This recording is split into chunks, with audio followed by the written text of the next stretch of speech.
Minha esposa fugiu com o ex dela. Voltou furiosa e eu comecei a namorar ele.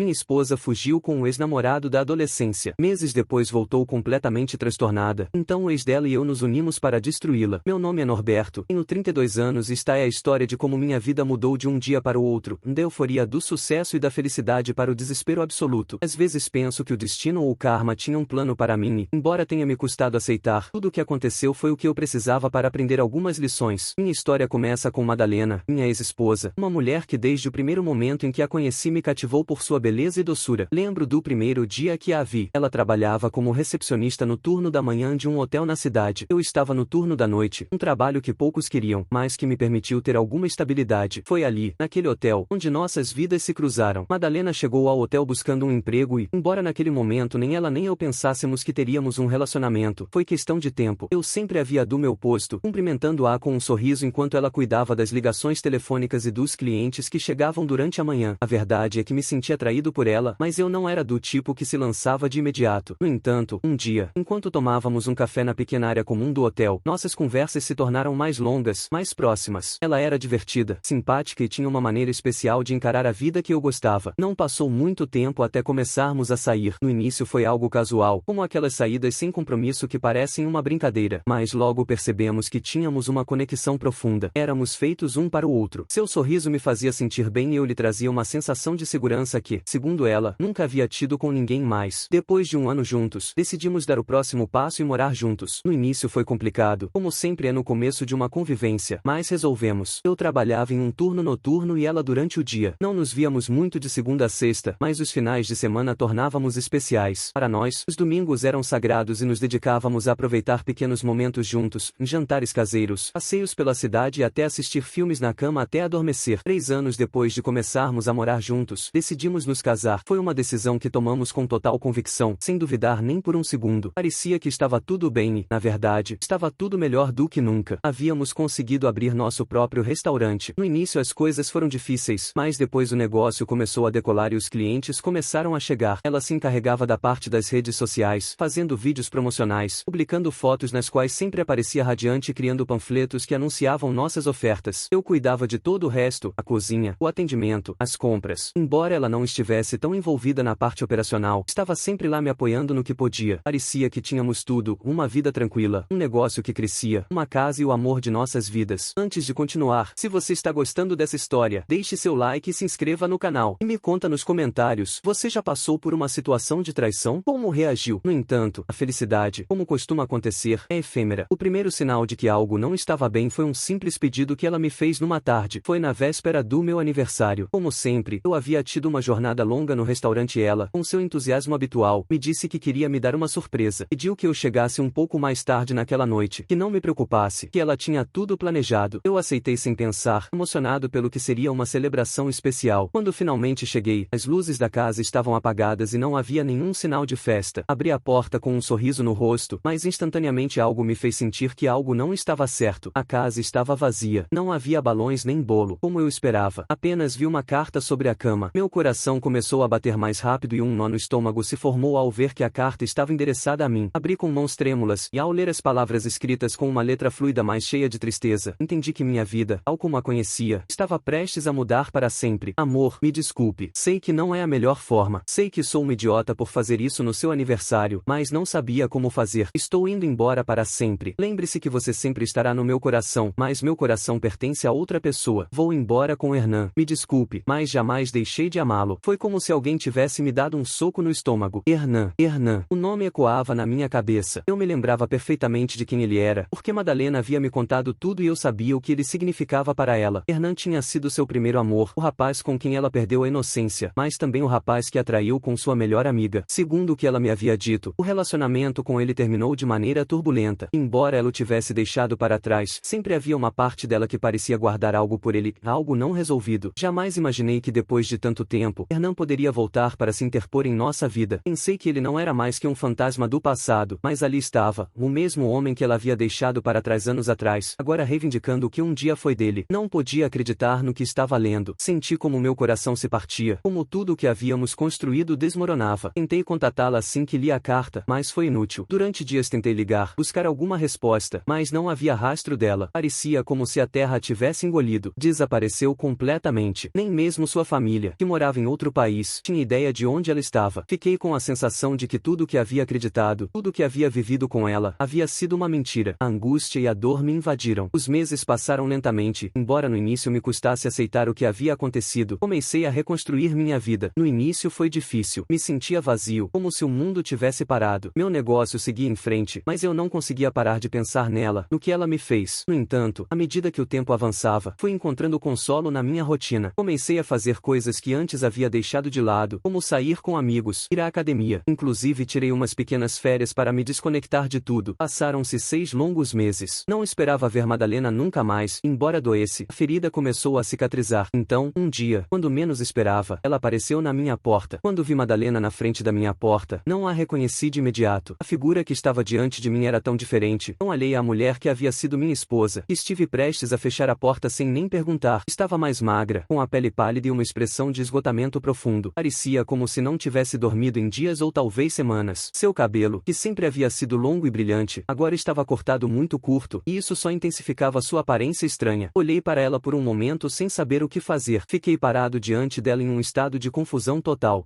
Bom dia, em que posso ajudar? Tentei manter a calma, embora meu coração não parasse de bater com força. Então, como se tudo fosse um filme em câmera lenta, ela levantou o olhar para mim com olhos vermelhos de tanto chorar e sussurrou: Madalena, amor. Voltei. Foi como se uma onda de água gelada me atingisse. Fiquei em choque por alguns segundos. Não entendi o que estava acontecendo. Quando finalmente consegui processar, apenas consegui dizer: Madalena, é você? Seus olhos se encheram de lágrimas, e sem aviso prévio, se jogou sobre mim para me abraçar. A sensação foi tão estranha que fiquei rígido, como se não fosse capaz de reagir. Não a senti como antes, nem como minha esposa, nem como a mulher com quem havia compartilhado tantas coisas. Simplesmente senti um abraço vazio, distante. Não correspondi, não pude, apenas a deixei me abraçar sem saber o que fazer. Passou um momento antes de nos separarmos. Ela entrou em casa como se nada tivesse acontecido, com aquele ar de familiaridade que sempre teve, mas que agora me parecia completamente alheio. Olhava as paredes, percorria a cada canto como se o tempo não tivesse passado. Madalena, está tudo como sempre. Minha vida. Deus, fui uma tola, mas voltei. Disse olhando com nostalgia o lugar onde havíamos vivido tantos anos. Foi como se um interruptor tivesse sido ativado dentro de mim e de repente percebi o que estava acontecendo. Não podia continuar ali parado como se nada tivesse mudado. Ela não era a mesma mulher e eu não era o mesmo homem.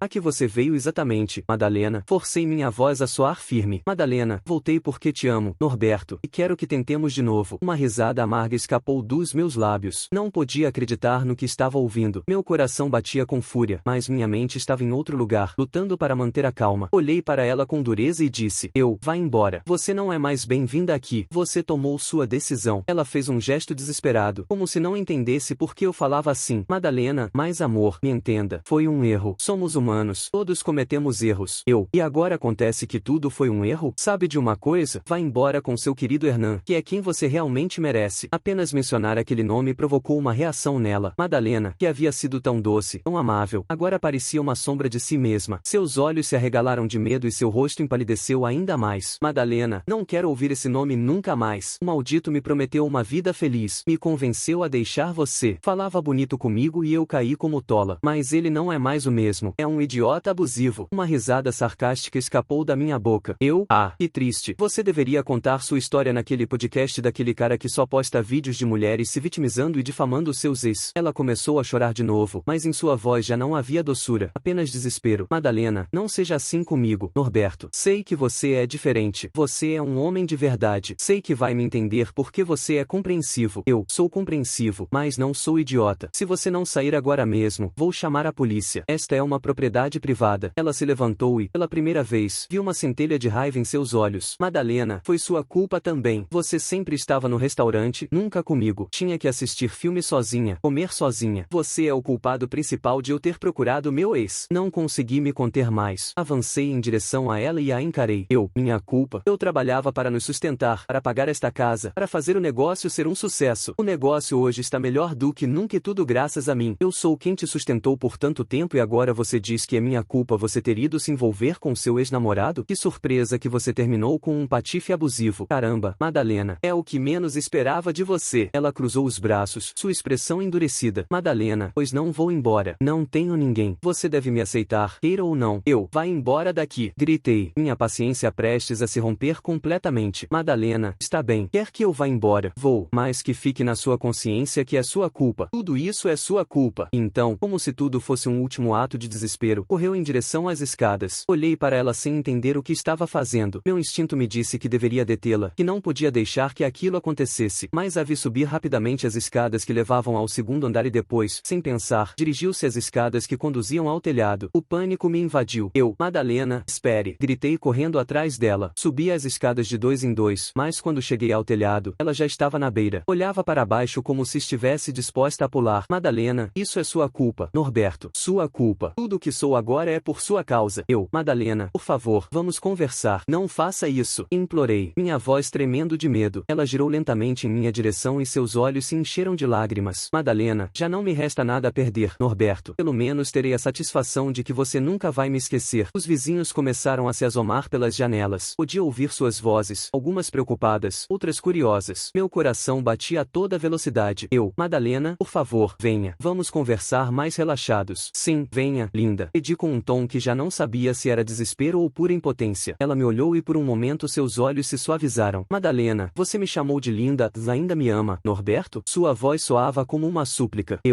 Não sei. Apenas venha. Venha aqui. Mas ela não veio. Em um instante de desespero, sem olhar para trás, se lançou ao vazio. O grito dos vizinhos ecoou nos meus ouvidos enquanto a via cair. Não pude fazer nada além de olhar paralisado enquanto ela caía. Alguns vizinhos conseguiram amortecer sua queda, mas ainda assim, o som de seu corpo batendo no chão me perseguirá pelo resto da minha vida. A polícia chegou rapidamente e ela foi levada de ambulância, ferida. Acabou com o tornozelo quebrado, mas o que mais me aterrorizava era a maneira como suas emoções, toda sua dor e sofrimento, a haviam levado a tomar aquela decisão. Levaram-na para o hospital psiquiátrico da cidade. O que aconteceu depois foi algo que jamais imaginei. Apenas alguns dias depois recebi uma ligação de um conhecido que trabalhava no hospital. Ele me contou com certa preocupação que ela havia recebido alta. Segundo o relatório médico, Madalena se encontrava estável e em pleno uso de suas faculdades mentais. O ato do telhado, segundo os especialistas, havia sido apenas uma manifestação de desespero momentâneo e não uma tentativa real de tirar a própria vida. Portanto, não requeria internação prolongada, apenas acompanhamento terapêutico e sessões semanais com um psicólogo. Quando ouvi isso, não podia acreditar. Como podia estar estável alguém que havia tentado se jogar de um prédio? Como podiam minimizar algo assim? Não entendia como um sistema podia considerar normal um ato tão extremo. Senti uma mistura de raiva e impotência. Eu sabia que ela não estava bem. O olhar que vi em seus olhos naquele dia era de alguém quebrado, alguém que já não raciocinava com clareza. Durante uma semana completa tentei me convencer de que tudo havia terminado, que talvez Madalena, ao receber terapia, entenderia o que havia feito e se afastaria de mim para sempre, que talvez finalmente pudesse recuperar minha paz. Mas então começaram as mensagens. No início eram mensagens vagas que pareciam inofensivas. Sei que ainda me ama. Tudo isso foi um mal-entendido. Podemos resolver. No entanto, com o passar dos dias, o tom mudou drasticamente. De repente, as mensagens se tornaram mais agressivas, mais inquietantes. Você é um mentiroso. Destruiu minha vida. Você zomba de mim, mas vai pagar por tudo. Então uma que me fez sentir um arrepio percorrer meu corpo. Se você não for meu, não será de ninguém. Recebi essa mensagem às 3 da madrugada. Estava sozinho em casa. O celular vibrou sobre a mesa e ao lê-la senti o coração paralisar. A ameaça era clara e o que mais me preocupava era que ela estava livre. Podia aparecer a qualquer momento e, depois do que havia feito, já não podia confiar que não tentaria algo pior. Na manhã seguinte fui diretamente à polícia. Levei meu celular com as mensagens, as capturas de tela e expliquei toda a situação. Contei sobre a tentativa de suicídio, sua alta médica e como agora estava me enviando mensagens ameaçadoras. Esperava que levassem a denúncia a sério, que ao menos emitissem uma ordem de restrição ou algo similar, mas a reação foi completamente diferente do que imaginava. O policial que me atendeu me olhou com uma mistura de desdém e tédio. Revisou as capturas com um sorriso zombeteiro e disse: Policial 1, e isso é tudo? Mensagens? Olha, senhor, não é para tanto. Talvez a mulher só esteja magoada. Não há um crime aqui. Tentei manter a calma. Expliquei que a mulher em questão havia tentado tirar a própria vida bem na minha frente, que tinha antecedentes de instabilidade emocional e que as mensagens eram uma ameaça direta, mas ele simplesmente deu de ombros. Policial 1, se ela não te tocou nem tentou te fazer mal físico, não há muito que possamos fazer. Eu insisti, argumentei, e de que ao menos deixassem constância. Foi então que outro policial, um homem mais velho com um uniforme amassado e uma atitude prepotente. Interveio. Olhou-me de cima a baixo e disse: Policial 2, não seja covarde. Como você pode se sentir intimidado por uma mulher? No meu tempo, os homens não eram chorões. Não soube o que responder. Fiquei em silêncio, humilhado, sentindo como a impotência me consumia. Tentei explicar que não se tratava de força física, mas de medo real, do que era capaz de fazer alguém que não estava bem, mas já não me escutavam. Riram, despediram-se com um vá para casa, não acontece nada, e me deixaram ali, sem respostas. Saí da delegacia com uma sensação amarga. Naquele momento entendi que estava completamente sozinho nisso. Ninguém me acreditaria até que algo pior acontecesse, e eu não queria chegar a esse ponto. Fechei todas minhas redes sociais, mudei de número e reforcei a fechadura da minha casa, mas embora tentasse seguir com minha vida, a sensação de estar sendo observado não desaparecia. Cada vez que ouvia um barulho lá fora, me assomava pela janela com o coração batendo forte, temendo encontrá-la ali. Uma noite, enquanto tentava dormir, ouvi um leve som vindo da porta principal. Era como se alguém tivesse deslizado algo por baixo. Levantei com cautela e ao me aproximar vi um envelope branco. Não tinha remetente nem nome, apenas meu endereço escrito com uma caligrafia que reconheci instantaneamente. Minhas mãos tremiam quando abri o envelope. Dentro havia uma folha dobrada cuidadosamente. O papel cheirava a perfume, o mesmo que ela usava antes, uma mistura doce e enjoativa que revirou meu estômago. Ao desdobrar a folha, li apenas uma frase escrita com letras grandes, tortas e manchadas pelo que pareciam lágrimas ou talvez tinta borrada. Se você não for meu, não será de ninguém. Fiquei paralisado. Aquela frase era como uma sentença. Era a confirmação de que ela não pensava parar, de que sua obsessão havia cruzado uma linha perigosa. Guardei a carta em uma gaveta, embora no fundo soubesse que deveria tê-la levado como prova, mas já não confiava em ninguém e muito menos na polícia. A única coisa que podia fazer era me manter alerta, me assegurar de não estar sozinho e cuidar do meu entorno. Cada dia que passava sentia mais medo e cada sombra que se movia fora da minha casa me fazia pensar que ela estava ali, observando, esperando o momento para aparecer novamente. Até hoje não sei o que vai acontecer. Não sei se ela realmente está recebendo terapia ou se apenas finge estar bem. Não sei se um dia voltará à minha porta com outra carta ou com algo pior. A única coisa que sei é que a mulher que um dia amei já não existe e que de alguma forma o karma do qual tanto se falava acabou voltando, mas não da forma que eu imaginava. Atualização. Já se passaram 2 meses desde tudo o que aconteceu com Madalena. Eu estava em casa meio dormindo quando ouvi o som de uma notificação. Peguei o celular e vi uma mensagem de um número que não tinha registrado. Dizia: Olá, sou Hernan, o ex da Madalena. Soube o que aconteceu e quero te ajudar. Essa moça está louca, irmão. Por um momento pensei que era uma armadilha. Respondi com cautela e depois de algumas mensagens concordei em vê-lo. Nos encontramos em uma cafeteria no centro, em um lugar público por segurança. Quando o vi, a primeira coisa que notei foram seus olhos cansados, como se carregasse algo pesado há muito tempo. Assim que nos sentamos, lhe disse sem rodeios: Hernan, você não sabe o quanto te entendo, irmão. Seu tom era sincero, quase resignado. Ele me contou que sua história com Madalena havia sido muito parecida com a minha. Segundo ele, tudo começou quando ela disse que seu parceiro, eu, a maltratava, que a tinha controlada, que temia por sua vida. Hernan, que naquela época tinha uma lembrança medianamente boa dela, caiu na armadilha. Hernan, ela me ligou chorando, pedindo que fosse buscá-la porque estava em perigo. Eu acreditei em tudo, disse enquanto mexia seu café sem me olhar. Hernan, fui buscá-la, levei-a para minha casa, dei a ela um lugar para ficar, mas em poucos dias comecei a notar coisas estranhas. Madalena se mostrava possessiva, intensa demais. Queria saber com quem ele falava, para onde ia, até quanto tempo demorava no banho. Quando ele tentou estabelecer limites, ela explodiu. Hernan, uma vez ela se trancou no banheiro, cortou o cabelo com tesoura e começou a gritar que sem mim a vida dela não tinha sentido. Contou-me. Eu sentia um arrepio percorrer meu corpo. Hernan, mas isso não foi o pior. Um dia, no meio de uma discussão, ela pegou uma panela com água fervendo e jogou em mim. Ele conseguiu desviar, mas a água caiu no seu braço. Arregaçou a manga e me mostrou as cicatrizes, marcas claras, brilhantes, como feridas que nunca terminaram de sarar completamente. Hernan, tentei denunciá-la, mas não fizeram nada. Segundo o Ministério Público, não havia provas suficientes de agressão. Ouvi com uma mistura de espanto e alívio. Alívio porque alguém mais entendia pelo que eu havia passado. Espanto porque tudo soava tão familiar. Ele me disse que se nós dois denunciássemos juntos, talvez nos levassem a sério. Eu já a denunciei, mas não me acreditaram. Hernan assentiu e ficou pensativo por alguns segundos. Então disse: Hernan, então teremos que fazer com que acreditem em nós. E assim nasceu a ideia de gravá-la. Não era algo que me entusiasmava, mas já estava farto de viver com medo. O plano foi simples, embora arriscado. Eu a contataria fingindo que queria conversar. Estava disposto a dar uma oportunidade a ela. Ela aceitou quase imediatamente. Me chamou para um parque que costumávamos frequentar quando estávamos juntos. Hernan ficaria a certa distância gravando tudo com seu celular. O dia chegou e meu coração batia com força enquanto caminhava em direção ao ponto de encontro. Quando a vi, senti um arrepio. Sua aparência era diferente, mas seu olhar continuava igual. Aquela mistura de doçura e loucura que eu já conhecia bem demais. Ela me abraçou passou como se nada tivesse acontecido e eu fiz meu melhor esforço para seguir o jogo. Madalena, então, quer voltar comigo? Perguntou com aquele sorriso forçado. Eu preciso conversar com você primeiro, disse com calma. Durante vários minutos fingi estar confuso, indeciso, até que finalmente disse a verdade. Eu não quero voltar com você, Madalena. Isso não pode continuar. Sua expressão mudou completamente. Seus olhos se arregalaram, seu rosto se tensionou e de repente pegou uma pedra do chão e a jogou em mim com força. Me acertou no ombro. O golpe foi tão forte que perdi o equilíbrio por um segundo. Ouvi seu grito, uma mistura de raiva e desespero, e então os passos de Hernan, que se aproximava correndo com o celular na mão. Ela, ao vê-lo, saiu correndo do lugar. Tínhamos o que precisávamos. Fomos direto para a polícia. Desta vez as coisas foram diferentes. Talvez porque já havia outra testemunha. Talvez porque a gravação era irrefutável. Eles registraram nossa declaração, revisaram o vídeo e finalmente agiram. Dias depois nos informaram que Madalena foi detida temporariamente e que seria avaliada novamente por especialistas. O diagnóstico foi contundente: transtorno de personalidade borderline com episódios psicóticos. Sua família, que até então havia estado em silêncio, finalmente apareceu. Nos procuraram, se desculparam e admitiram que em sua família havia antecedentes psiquiátricos, mas que nunca haviam dito por vergonha. Pagaram a multa imposta pelos danos e aceitaram que Madalena deveria permanecer internada em um hospital psiquiátrico especializado pelo menos por um longo tempo. Quando ouvi isso, senti uma mistura de alívio e tristeza. Alívio porque finalmente poderia dormir tranquilo, mas tristeza porque apesar de tudo houve um tempo em que eu realmente a amei. Nunca imaginei que tudo terminaria assim, com ela internada e eu tomando café com seu ex, planejando como nos proteger da mesma pessoa. A vida tem formas muito estranhas de unir as pessoas. Com Hernan continuamos em contato. Às vezes conversamos não só sobre o que aconteceu, mas sobre outras coisas. Rimos do absurdo que tudo parece agora que contamos em retrospectiva, embora ambos saibamos que por trás dessas risadas há cicatrizes que não se veem. Ele diz que essa experiência o deixou marcado, mas também lhe ensinou a detectar os sinais de alerta. Eu concordo. Desde então me tornei mais cauteloso, mais observador e, acima de tudo, aprendi a não justificar comportamentos que não têm justificação. Quando me lembro de Madalena, já não sinto ódio, sinto compaixão. Era uma pessoa doente, presa em seu próprio caos, mas isso não apaga o que fez nem o dano que causou. Agora estou tentando refazer minha vida. Estou em terapia, aprendendo a superar o medo, a desconfiança e a ansiedade. Às vezes ainda sonho com ela, com aquele olhar dela entre amor e loucura, mas cada vez menos. A única coisa que espero é que desta vez o tratamento funcione e que os médicos realmente se assegurem de que ela não volte a sair até estar completamente recuperada. Porque se algo aprendi de tudo isso, é que há feridas que não se veem, mas que podem destruir vidas inteiras. Nunca imaginei terminar aliado com o ex-namorado da mulher que quase arruinou minha vida, mas foi assim e graças a isso ambos conseguimos justiça. Embora soe cruel dizer isso, quando penso em tudo o que passamos, só consigo sentir uma coisa: alívio. Um alívio imenso de saber que finalmente tudo terminou.